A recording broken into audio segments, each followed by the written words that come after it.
ay ginagawa natin sa pang-araw-araw natin buhay. Bakit? Napunan ninyo, inang simbahan natin ay patuloy na nagdiriwang, inaalala ang pagpapakasakit, pagkamatay, at ating pagkaulay ng Panginoon. Kasi nga tayo mga tao, meron talaga tayong tendency, kahinaan na nakakalimot. So sabi nga nila, ano gawin pagka nagkakalimot ang tao? Dahil pangaalalahanin. So nandiyan ang simbahan, at ang simbahan, para natin tayong paalalahanin na tayo ay natin magbalik loob sa ating Panginoon Kristo.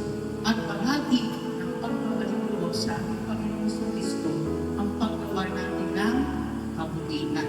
Ibig sabihin, pag nagawa tayo ng kabutihan, ilang sa Diyos tayo magawa ng kabutihan sa ating buwan. Ipakita tao, hindi pagpapasikat.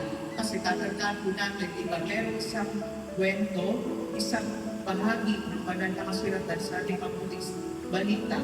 Di ba, nung meron pag-umusga, the last judgment, meron yung dalawang ibang pinag-ibalay, isang nasa kanan, isang nasa kaliwa. Sinabi ko nasa kaliwa, Panginoon, ang pinagin ng kasama, Panginoon, lagi natin kayo kasama. Sa madaling salita, ginagawa na naman niya tutuloy. Pero sinabi ng Panginoon, hindi ko kayo nakikilala.